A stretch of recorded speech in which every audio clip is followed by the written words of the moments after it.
Narito na naman ang mainit na balita mula sa mundo ng politika. Umani ng matinding usap-usapan sa social media ang kumakalat na balita tungkol sa kalagayan ni Ferdinand Bongbong Marcos Jr. matapos ang mga hindi kumpirmadong ulat na nagsasabing umano'y nasa kritikal na kondisyon o comatose ang Pangulo. Dahil dito, maraming netizens ang nabahala at agad nagtanong kung ano nga ba ang tunay na sitwasyon ng leader ng bansa. Sa ngayon, wala pang opisyal na pahayag mula sa Malacanang Palace na nagpapatunay sa naturang mga aligasyon. Kasabay ng mga kumakalat na balita, lumitaw rin ang mga spekulasyon na umano'y naghahanda na raw manumpa bilang bagong Pangulo si Sara Duterte sakaling mapatunayang hindi na kayang gampanan ni President Marcos ang kanyang tungkulin. Ayon sa ilang netizens, ito raw ang nakasaad sa konstitusyon kung sakaling hindi na magampanan ng Pangulo ang kanyang responsibilidad. Gayunpaman, mahalagang tandaan na wala pang opisyal na kumpirmasyon mula sa mga otoridad tungkol dito. Samantala, patuloy na hinihintay ng publiko ang malinaw na pahayag mula sa pamahalaan upang maipaliwanag ang tunay na kalagayan ng Pangulo. Ilang political analysts ang nagpapaalala na sa panahon ng social media, mabilis kumalat ang impormasyon, totoo man o hindi. Kaya mahalagang umasa lamang sa opisyal at pagkakatiwala ang ulat. Sa kasalukuyan, nananatiling palaisipan sa marami ang mga kumakalat na balita. Ang panawagan ng karamihan ay maging maingat sa pagpapakalat ng impormasyong habang hinihintay ang opisyal na pahayag mula sa pamahalaan tungkol sa kalagayan ni President Marcos at sa anumang posibleng hakbang ng administrasyon. Patuloy naming tututukan ng mga susunod pang update sa usaping ito. At yan nga ang mga balitang ating pagkakatutukan at kung bago ka pa lamang sa aking channel ay huwag kakalimutang mag-like, share and subscribe para updated ka sa mga bagong balita dito sa Tatak Pinas.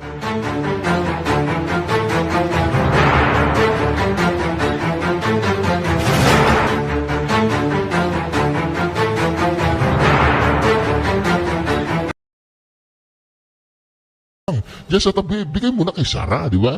Bigay mo na, bumaba ka na, Bongbong. So, umabot po yata ito ng 2 oras. So, hindi po tayo makakatugon sa mga source na hindi nababanggit kung kanino galing.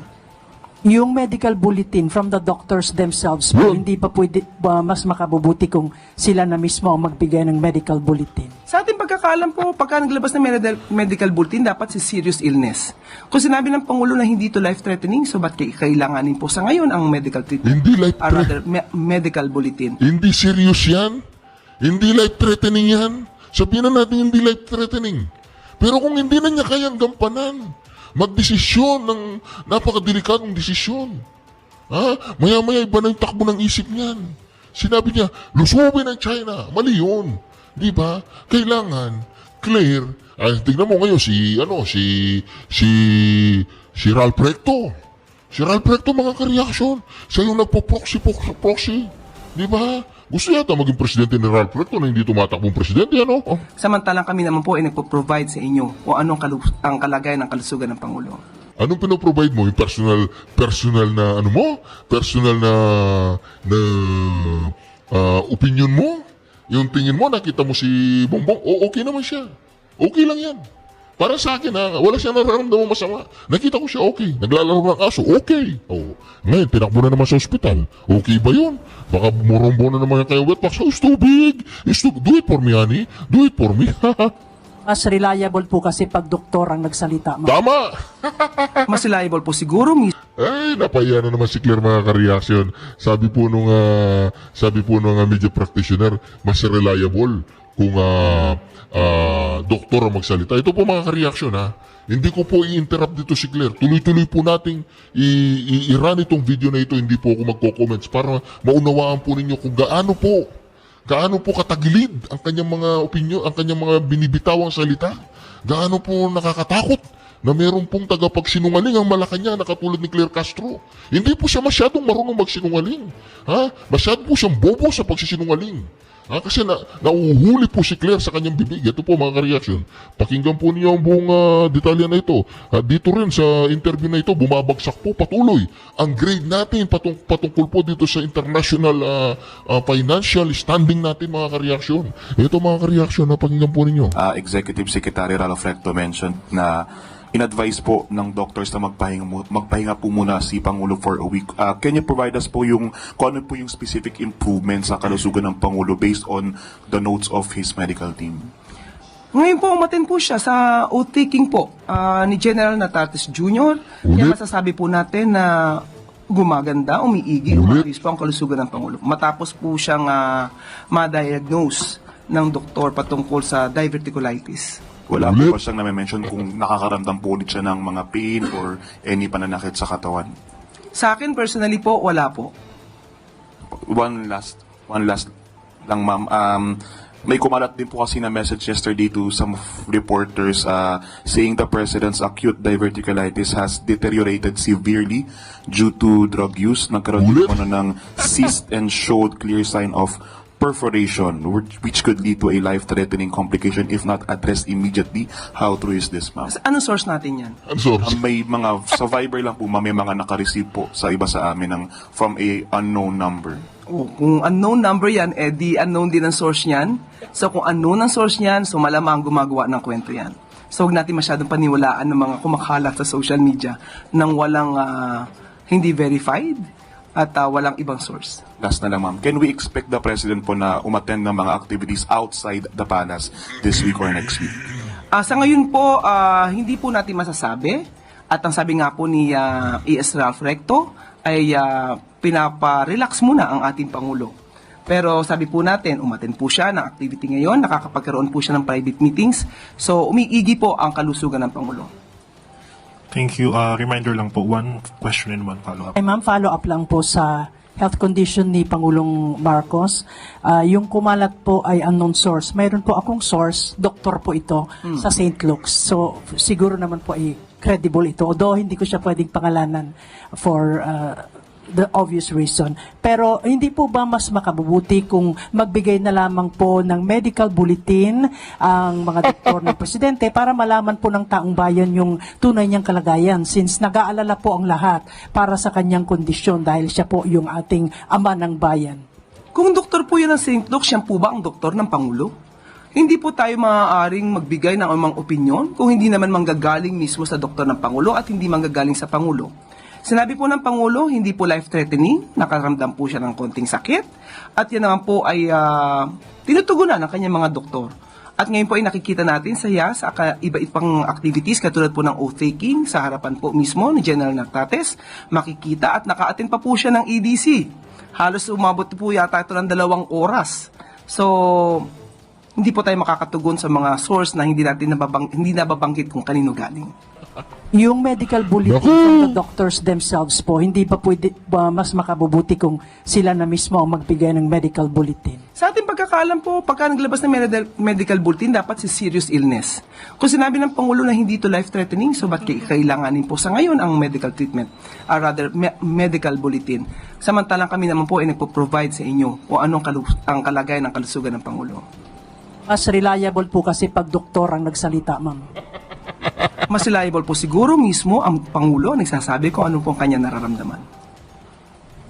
Pero hindi naman siya doktor, ma'am. So, Pero siya, at katawan niya naman po yun. okay. Next question po. Maricel Hali. Yesterday you mentioned po na back to normal Nakakahiya ka, Claire. Oo, katawan niya yun, pero dapat ang doktor ang magsalita. Ano ba? Di ba sabi ng doktor, oy, Bongbong, mag-resign ka na. Hindi, katawan ko to, kaya ko pa. Hindi, Bongbong, mag-resign ka na. Hindi mo na kaya. Dumudugo na yung bituka mo, Bongbong. Nasobrang ka sa coke.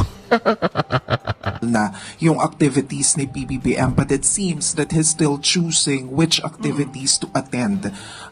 Una po, paano po pinipili ng Pangulo yung event na dadaluhan niya, and paano natin pagtutugmain yung back to normal? Nung mga nakaraan po kasi, nakita nyo naman po, magpupunta siya sa Antique, tapos susunod sa Negros Occidental. Isang araw lang po yun. Tapos susunod po, may meeting sa hapon. So yun po ang sinasabi ni E.S. Ralph, kailangan medyo hinay-hinay, pero hindi naman po talaga lahat. Hindi po mapapahinto ang Pangulo sa pagtatrabaho kung may kinakailangan po siya na gampanan ng mga private meetings at mga ibang activities katulad po ng EDC meeting. Yan po ay pinupuntahan po ng Pangulo. Naku! Kasi for example, yung kanina ma'am, within the palace lang naman yung event. So why did the president decide to skip the event kahit na nasa loob lang siya ng palasyo? So ano po yung nagiging factors to decide na okay, pwedeng tumalo dito ang Pangulo, dito wag muna? Nasa prerogative na po ng Pangulo yon. Kung nararamdaman niya po na ito muna ay dapat atinan muna ng mga alter ego ng Pangulo, yun po. Yun naman din po ang in-explain ni E.S. Reflecto. Nahirapan ka na, Claire. Nahirapan ka na. Next question po mula kay Mads Moratilio, Net25.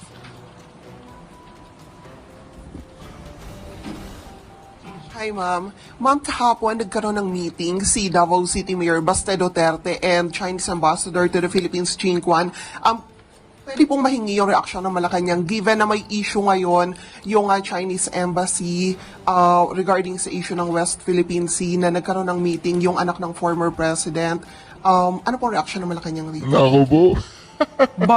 Wala magiging reaksyon ang Pangulo at ang Palasyo kung ano man ang ginagawa ng mayor ng Davao City. Nakakaya po no? Yung sinabi ko po kanina yan, pumunta ng Bukana Bridge. Itong si Bongbong Marcos, mga kareaksyon. Pumunta ng Bukana Bridge. Hindi man lang niya in-invite yung Chinese ambassador or ang China hindi niya ni-recognize. Kasi wala namang kinalaman sa Bukana Bridge itong si Bongbong. Epal lang. Hindi mo yan project, Bongbong. Kaya naman mga kareaksyon, itong si Pulong, si Baste, kaya naniniwala ako mga kareaksyon Kaya medyo lumalamig pa ang ulo ng China sa Pilipinas ay dahil sa mga Duterte. Dahil sa mga Duterte. Medyo napapakalma pa ng mga Duterte, mga Chinese. Nakakaya no? Mas nire-recognize pa ng China ang Davao. May kasabihan nga na tayo, no? Buntat niya, hila niya. Kung ano pong ginagawa niya, consequence niya po. Hingi yung reaksyon ng Malacanang given na may issue ngayon yung Chinese Embassy regarding sa issue ng West Philippine Sea na nagkaroon ng meeting yung anak ng former president. Yun, sige. Ano pong reaksyon ng Malacanang dito? Wala, siya. Wala magiging reaksyon ang Pangulo at ang Palasyo kung ano man ang ginagawa ng mayor ng Davao City. Siya. Kasabihan nga na tayo, no? Buntat niya, hila niya. Kung ano pong ginagawa niya, consequence niya po. Consequence. Wala pong magagawa ang Pangulo sa anumang ginagawa ng anumang mayor, provided na naman ito ay hindi labag sa batas. Yun. Huling tanong po, Chloe Hofana, Business World. Nako. Morning po, Yusek. How does Malacanang respond to recent downgrades by international Yun! institutions, including the ADB, World Bank, S&P Global, and AMRO, of the Philippines' 2025 and 2026 growth outlooks ahead of the release of the full year 2025 GDP figures tomorrow? Bumagsak na naman po ang ekonomiya ng Pilipinas. Bumagsak na naman. Ano kayang masasabi ni Krililing dito? Actually, natanong mo yan kahapon, kaya ginawa ko ang aking assignment. Okay, tinanong po natin at ito po ang mensahe. And I quote, "The government takes note of the recent downward revisions by international financial institutions to the Philippines fiscal year 2025 GDP growth forecast ahead of the official GDP release. These revisions reflect lingering global uncertainties, tighter financial conditions, and the moderation in domestic activity observed in the third quarter this year. Nonetheless, the Philippine economy grew by 5.0% in the first 3 quarters of 2025, and we acknowledge that more prudent government expenditures, especially on infrastructure due to the flood control scandal, affected growth in the fourth quarter. Nevertheless, the medium-term growth trajectory remains intact, with economic expansion expected." Binanggit mo na naman yung flood control. Binanggit mo na naman yung flood control. Kasi ninakaw. Ninakaw yung mga mali-malitang pera, clear, ninakaw. Naintindihan mo yun? Tapos babanggitin mo ngayon yung flood control. Ang dahilan ng pagbagsak ng ekonomiya ng Pilipinas ay yung iskandalo sa flood control. Sino bang mastermind, Claire? Sinong mastermind? Alam na ng taong bayan sinong mastermind. Paki-comment nga po sa comment section, mga ka-reaction. Sino sa tingin ninyo ang mastermind dyan sa nangyaring flood control? Alam nyo na. Expected to rebound gradually starting in 2026 and strengthen further over the medium term as growth-enhancing reforms take effect. By the way, maliban po dito, nakausap po natin si Secretary Balisacan at maglalabas din po siya bukas ng statement patungkol po dito. Follow-up lang, Yusek. The administration is set to miss its GDP growth target for a fourth time or since PBBM sat po as the president. how is the economic team recalibrating Mantagin nyo, 4 na taon si Bongbong Marcos, 4 na taong nagmintis, hindi po niya na-meet yung target. 4 na taong pumalpak. Walang yakap, Bongbong. Anong ginawa mo sa loob ng 4 na taon? Puro kapalpakan. Puro katarantaduan ang nangyari sa loob ng 4 na taon sa administrasyon mo. Wala kang flagship project. Ayan, dumudugo na ang wetpacks mo. Dumudugo na ang bituka mo. Sa kakakok mo. Wala pa rin nangyayari sa ating bayan. its strategy to achieve its this year's target, especially as international bodies underscore the need to solve the control scandal for growth to rebound? Well, sabi naman ng Pangulo, pagdadaanan po talaga to.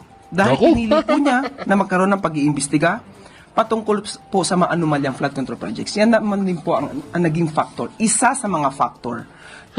Isa sa mga faktor, impacta. Uy, Claire, isa sa mga faktor, ninakaw.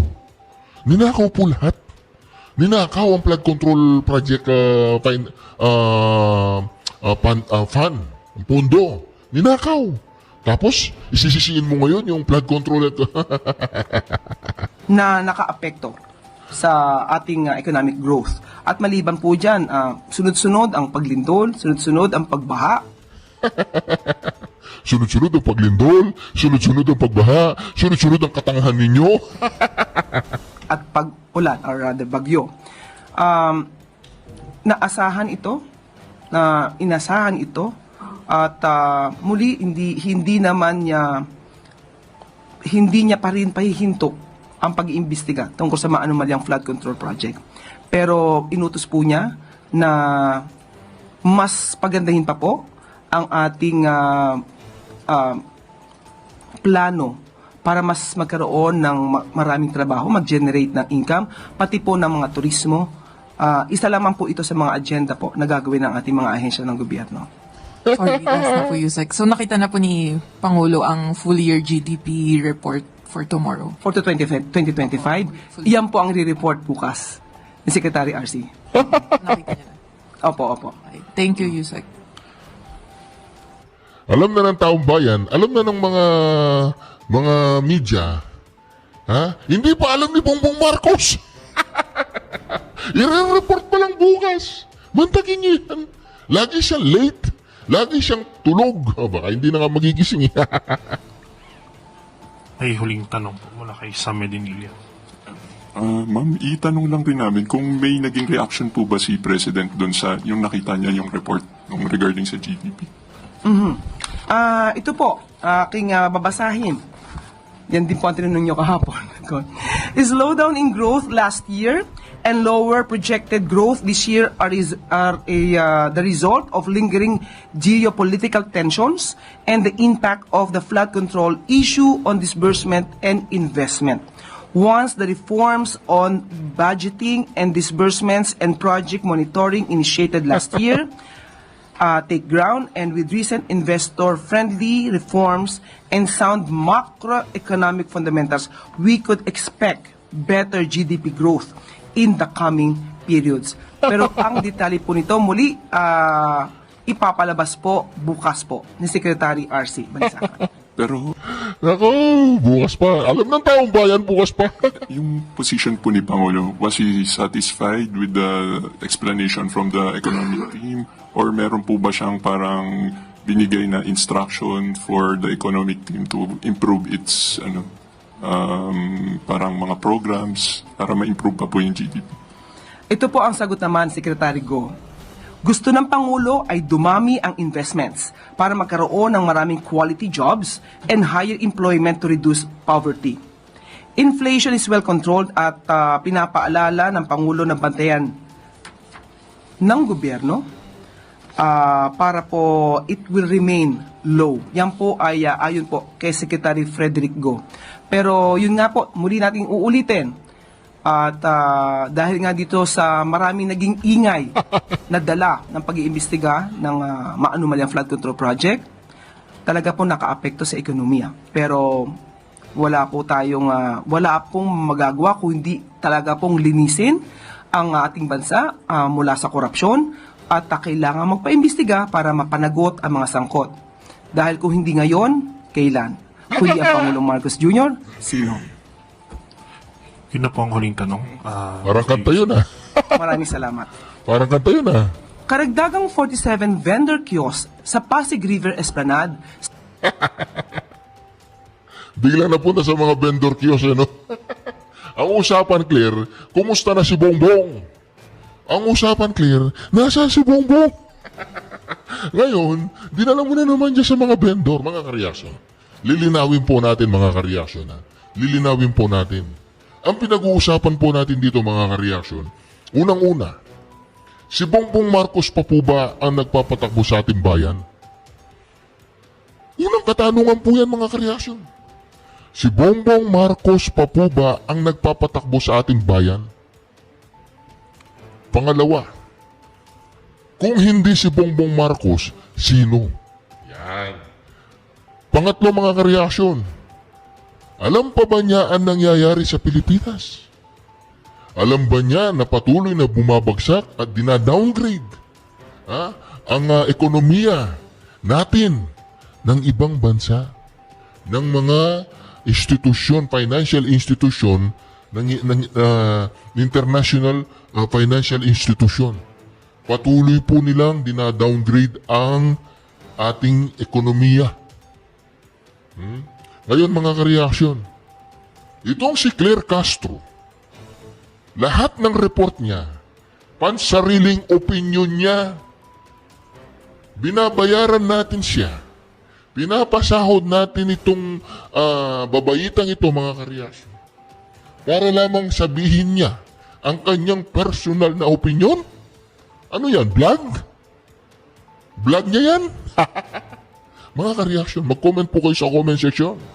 Huwag po ninyong kalimutan mag-subscribe, like at i-share ang bawat video natin. Shukran. God bless you all. Duterte. Duterte. Duterte. May natutulog po kasi hindi ko makasigaw eh. Alright, Reaction TV Base nagbabalik. Reaction. Napakaganda po ng pag-uusapan natin yung mga ka-reaction. Mantakin po ninyo, Marcos Jr. Tinakbo daw po sa ospital. Sa St. Luke daw po, mga ka-reaction. Ito po, mga ka-reaction, ha. Ito, yan o. Magugurgur na. Konting oras na lang. Ay, nako, si Maharlika daw po nagsabi niyan, mga ka-reaction. Magugurgur na daw, nako. Ayun o, si Ralph Recto po, mga ka-reaksyon ang pumalit. Si Ralph Recto po ang tinatawag natin sa kasal tsaka sa binyag. Siya po ang nag-proxy. Nag-proxy po si Ralph Recto. Ano kaya nangyayari sa presidente nito? Ano? Ayan po, mga Marcos, hindi daw invited sa pagbisita ng Chinese ambassador sa Bukana Bridge sa Davao City. Naku po, nakakahiya po yan, mga ka-reaksyon. Mantagin ninyo, mga ka-reaksyon. Ang nangyayaring yan, na hindi po siya inimbitahan ng mga Chinese delegates, talagang pagpambabastos po kay Bongbong Marcos yan. At dahil po bastos nga naman ang administrasyong ito sa China, mga ka-reaction, mantakin mo, ang China ang gumastos dyan. Niregalo yan sa Davao. Tapos pumunta ka dun, kasama mo si Vince Dizon, kasama mo yung mga alagad mo, naglakad kayo na parang goons sa gitna ng Bukana Bridge. Hindi nyo man lang pinasalamatan ang China na nagbigay po, mga ka-reaction, ng financial dyan sa Bukana Bridge. Financial support. Ako, mga ka-reaction, ito pa ha. Ayan o, buti na lang, alam po ba ninyo, mga ka-reaction? Sa tingin ko lang ha, kaya lang, mga ka-reaction, nagpipigil-pigil po ang China na banatan tayo, mga ka-reaction. Sa nakikita ko lang, personal ko lang to. Palagay ko, mga ka-reaction, dahil po sa mga Duterte. Dahil sa mga Duterte, mga ka-reaction, kaya medyo nagpipigil-pigil pa ang China. Dapat natin pasalamatan ng mga Duterte. Kung hindi, naku po, mga ka-reaction. Yan po. Ayan po sila, mga ka-reaction, naglakad po sila na parang goons na hindi man lang nila inimbitahan ang Chinese embassy o delegates. Ayan, yung nasa ilalim po, mga ka-reaction, sina Marcos Jr. yan. At saka ang kanyang mga tropa, mga repa-pips niya, mga ka-reaction, nakakahiya ka, Marcos Jr. Ayan o, Doctors to President Marcos, slow down. Naku po, slow down na daw po si Marcos Jr., mga ka-reaction. Yan po ang pag-uusapan pa natin, mga ka-reaction, ha.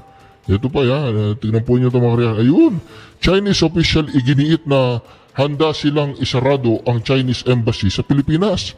Kung sakaling ideklarang persona ng grata ang sino mang Chinese diplomat, andaw manong isama ng ambasador ang buong public diplomacy team ng Chinese Embassy. As a team, we stay or live together. Naku po mga kareaksyon, yan na po sinasabi natin mga kareaksyon. Naku po.